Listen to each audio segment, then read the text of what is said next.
I, 26 female, and my brother, 29 male, are having heated conversations about money. For the story, my brother's name will be changed to Matt. Matt and I are 3 years apart and don't share the same dad. Matt's dad left when he was 10 months old, and my dad came around when Matt was 18 months.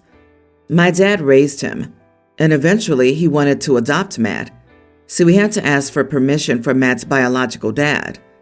Matt's dad refused, on the belief that my dad wanted to change Matt's last name. My dad was waiting for my brother to be old enough to adopt him, but it never happened.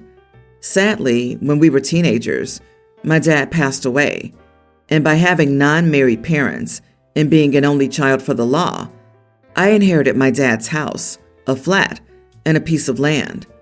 My dad himself was an only child, so when his mom passed away, I inherited half of my grandparents' assets. 21 months ago, my grandpa passed away, and I inherited the rest of my grandparents' assets, meaning that I have another house, agricultural lands, and a bank account. That being said, my siblings started talking to me about the money, how I should invest it, and what to do with it. I paid for my studies with it, and thanks to that, I could graduate this May. I also used it to repair my childhood house, so my mom would stop living in a crappy house. My house was nice to me, but after remodeling and changing the inside features, I noticed we lived in a poor environment. Anyway, I used this money to pay for my studies, which I needed to continue for another 2 years. I also now have to fix and repair the other house. While doing this, I give money to my brother when he has a hard time and life is difficult for him. My brother's a freelancer, so he's struggling more often than I like. When he struggles, he does odd jobs that help him finish the month and pay for his needs, as apparently his main job is insufficient. Following this, you have to know that in the past 21 months, he made me start crypto, which to this date, I'm still not comfortable using. So my account is set up so he'd stop pestering me. I also tried to create a business with him, so I'd put all my money into it and buy a flat with my brother so we could have a home. The plan was to leave the business so he would be in charge. The bank refused to let us have a loan, so the project failed. Anyway, now he explains that he's in dire need of money, that I don't understand his struggles because he's always stressing about paying his rent and needs, and I don't. Because of that, he wants me to give him a third of what I have in my account because this money comes from my dad, and my dad raised him, so he's as much legit as me. So, am I the idiot for not wanting to give my brother a third of what I have in my bank account instead of wanting to help him here and there? Edit. I'm French, as is my brother, and everyone in my family, so there's no will. The legal heir has to get 50 to 75%, and the remaining part can only go to a spouse or civil partner. A will wouldn't have worked here, as he's not on the family tree. Not the idiot. Do not give money to a crypto bro under any circumstances. Don't think of crypto as investing. It's gambling. You've shared more than you needed to already. Your brother's been manipulating you for money for a while now. Stop funding his life. He will only keep harassing you and become even more of a moocher. Definitely this. I think your brother's successfully siphoning money from you that he thinks he's owed. If he is struggling so much, do these things. Go to a financial advisor with him so you can see exactly where his money's going. Tell him to get a second job because you can't finance him anymore. You have to draw the line somewhere. You can't keep giving until you're broke too. Also, stop investing in crypto for the love of all that is holy. That ship has sailed. No one is making anything from it unless you started with OG Bitcoin. Here's a question for you. If you were to see your dad tomorrow, would he be proud of you for keeping all of his money or mad at you for not helping the man he considered a son? He wanted to adopt him, so he saw him as his son. If he had adopted him, he would have gotten an equal share of his inheritance. The fact that you kept it all and just helped him out here and there, I think, would make your dad unhappy. You are the idiot for not splitting your dad's inheritance with his son, because if he wanted to adopt him, he was his son. Instead, his son has to come begging his little sister for money. My ex-wife, 42, and I, 41 male, were married for 10 years and had 3 kids: teen male, tween male, kindergarten male. We got divorced 4 years ago, with no infidelity, just 2 people who decided they had to grow apart. To be honest, we as a couple were terrible. I'm surprised we were together that long. We are good friends though, and even better business partners. We own a small construction company, 50-50. Ever since we got divorced, we've both remarried. I married my wife 2 years ago, and she married her husband a couple of months ago. My wife is trying to play a parent role with my kids. She's tried to discipline them, ground them, etc. I've stopped her, explaining she isn't a parent, and the only ones who can decide those things about our kids are Elizabeth, my ex, and I, and she's stopped. Last week, Lizzie dropped my kids off and let me know that Alex, teen, was grounded and couldn't have his phone, so she told him to go to his room, to which Alex replied, "I'm not in your house, you know, so I don't have to listen to you." Thus I said, "Go to your room, not because I say it, but because your mom said so. This might not be your house, but her word is as valid as mine." Alex went to his room and Lizzie left. 2 hours later, my wife told me I humiliated her because while I diminished her authority by not letting her play a more important role in my kids' lives, I encouraged my ex-wife to act like she was more important. By her word is as valid as mine, I meant regarding the kids and their lives. It doesn't mean I'd let Lizzie disrespect my wife. Apparently, everyone is on my wife's side. They say that I should have told Lizzie that her punishment wasn't valid in my house. But I don't think that was the right thing to do. She respects my decisions, so I must respect hers. Am I the idiot? Not the idiot. Your ex is more important. Those are her kids. They don't stop being her kids and become your wife's kids as soon as they enter your wife's house. This is the healthiest parenting I've ever heard of. Kudos to you and your ex-wife. Good job setting parenting boundaries with your new wife. I'm impressed. So the mouthy teen who talks to his mother with so much respect in front of his father, I'm sure he's just as nice to the wife when dad's not around, especially since he knows she isn't allowed to discipline him. You are the idiot, OP. If she can't discipline, she shouldn't be responsible for childcare. So have fun watching that kindergarten version of yourself. I would never agree to watch children I couldn't correct or discipline. Hope your wife realizes that she deserves more respect and care than to only be your housekeeper, cook, and bed warmer. My wife and I have a toddler daughter, Alexis. We both work, and Alexis has attended daycare since she was 1. In the years since, we've been asked to leave 2 programs because my wife is a micromanager. I admit, both of us went into the first program not really understanding daycare. I quickly learned that they couldn't provide personalized care, and after learning from her teachers, I reset my expectations. My wife, however, has a lot of anxiety and worries about our daughter. She hates when she gets even a little upset. She's in therapy and working on it. She's been diagnosed with PPA, but won't take meds. The first program, my wife would constantly watch the live feed and call the daycare multiple times a day. We had several talks about it, and the school talked to us twice. My wife screamed at one of the teachers, and then the director. We were terminated immediately. The second daycare was a little better because my wife began therapy, but my wife was still so nervous and had a complaint every single day. These were not important things. Small things like she saw another child take a toy from Alexis, and she would cry.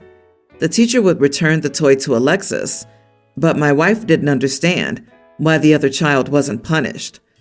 This daycare didn't kick us out, but eventually suggested that this may not be the best program for us. My wife and I decided to pull Alexis out. My wife because of her anxiety, and myself because I knew my wife had burned bridges and was becoming one of those moms. This time, we chose a smaller home daycare as we couldn't afford another center. The woman who owns it is very nice, but also firm. She stands by her boundaries and won't let my wife break any rules, whereas the centers were definitely more accommodating. My wife would take any inch she got. This time, she doesn't get that opportunity. I thought all was well, as the owner only speaks to my wife for the most part.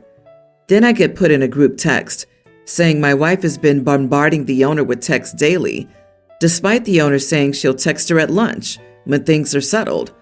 She said at this point, she'll only be responding at specific times of the day and not looking at the rest. The owner then added several pages of the contract with highlighted passages, reminding us of certain policies my wife had violated. I was angry. When Alexis went to bed that night, my wife and I talked. I said this was our last option for daycare. The other centers were too expensive, and this was the only home daycare in the area that we liked. A nanny's not in our budget. My wife made a million excuses, including that it's not her fault she's anxious. I said if we're asked to leave this program too, my wife will quit her job and watch Alexis, not me. This upset my wife. I pointed out I've spoken to her kindly about this plenty of times. I encourage her to keep up her therapy, but she can't keep getting us kicked out of programs.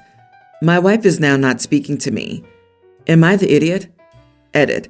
I cannot be the primary contact for daycare due to not being able to have my phone on me at work. Not the idiot. To be 100% honest with you, 20 years later, your daughter will hate your wife, and there's a high chance she'll not be part of your lives. Your wife is the exact definition of a toxic helicopter parent. She's going to ruin not only your life, already in that process, your daughter's life in the future, and her own life. This is 100%.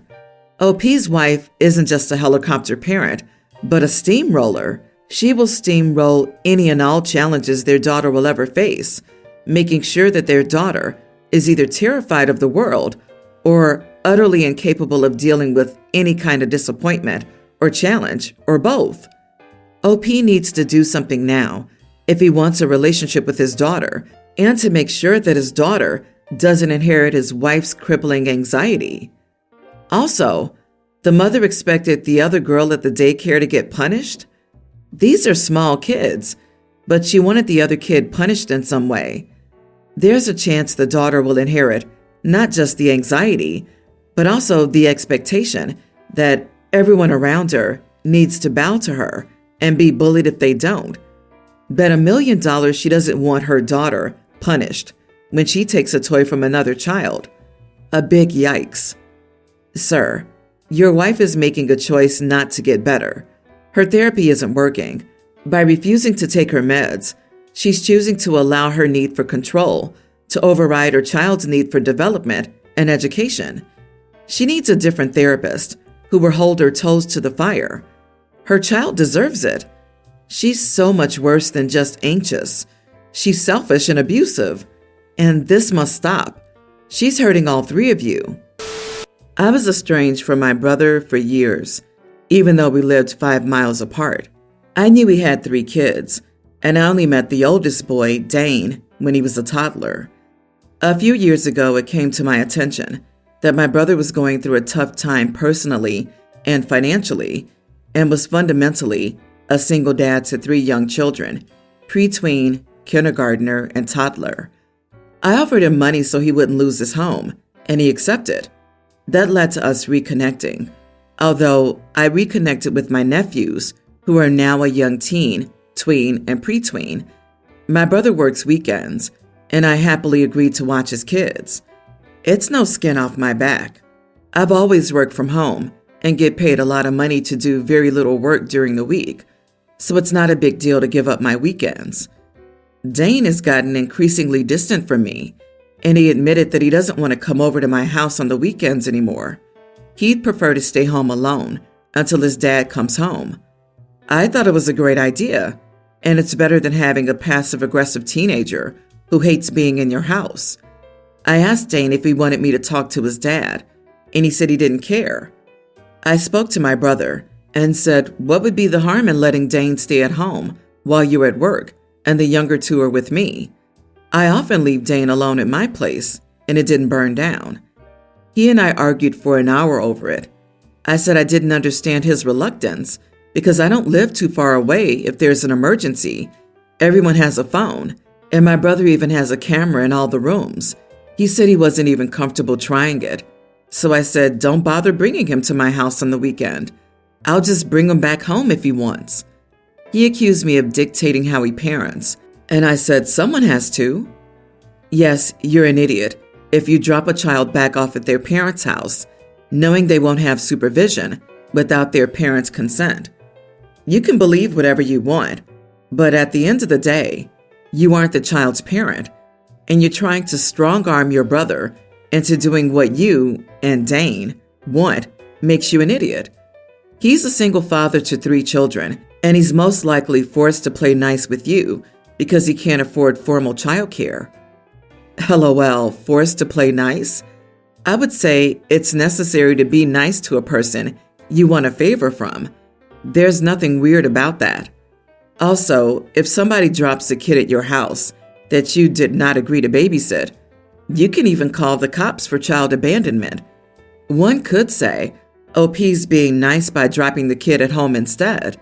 Why are people so harsh on OP? They didn't sign any legally binding contract, nor are they their brother's employees. They're babysitting for free. In this case, they can decide freely which terms are working for them, and then the brother can take it or leave. This isn't OP refusing to babysit. It's trying to tell their sibling how to parent. They think the kid no longer needs a babysitter, and the siblings do. It's not OP's choice whether or not the nephew needs a babysitter. Why offer to watch the kids just to try to get rid of the oldest one for seemingly no reason? As soon as your brother said no, that should have been the end of it. You don't have to understand his reluctance. You brought up having the kids stay home alone. The parents said no, and you argued? And then you decided the kid's no longer welcome because his parent argued with you? The same parent you know is having a lot of issues and having a difficult time. I'm starting to see why y'all were estranged. So here's the backstory. When I was just a 9-year-old and my sis, Jane, was 16, she got this African gray parrot, Pepper, using her job money. She totally loved this bird. One day she made me swear that I'd look after Pepper if anything ever happened to her. Being a goofy kid, I was like, sure, why not? Fast forward 20 years later, Jane's totally fine, but she got this killer job offer overseas. She has to move into company housing where pets aren't allowed. Now she's saying I have to stick to my promise and take care of Pepper. But here's the deal. I'm in no shape to care for a bird. I've got a small apartment with no outdoor space. I'm super busy with my job. Plus, Pepper isn't the easiest bird. He really only likes Jane and can get all cranky without her. To top it off, these birds can live for 60 years. Pepper's only halfway there. And if you didn't know, these things are loud. Despite this, Jane's all like, you promised, and even brought our parents into it. They think I should somehow work it out because Jane's got this big opportunity, and in their words, your word is your bond. I'm losing my mind here. I was 9. Yeah, I did make that promise, but come on, I had no clue what I was saying yes to. Now my family's acting like I'm some kind of villain. So, am I the idiot for not wanting to take care of Pepper, the parrot I promised to look after when I was all of 9 years old? Not the idiot. When Jane adopted it, she promised to look after it for life. And here she is, a couple of decades later, trying to pawn it off on someone else for her own convenience. Tell Jane that nothing happened to her. The bird just became inconvenient. So her 9-year-old promise doesn't apply. Jane is still alive and well. If she dies, I'm sure the OP will be happy to reconsider. Until then, the bird remains Jane's responsibility. I'm sure Jane knows that birds, like other pets, can be transported safely when people move, including overseas. That can't take Pepper with her is her deliberate choice. It's not a fact. Poor Pepper. At 9 years of age, I made a promise to love the pretty girl in my 4th grade class forever. The real idiots here are your parents, who allowed your sister to buy a high-maintenance pet that lives for 60 to 80 years. How stupid are they? In my opinion, your parents are the root cause of this outcome.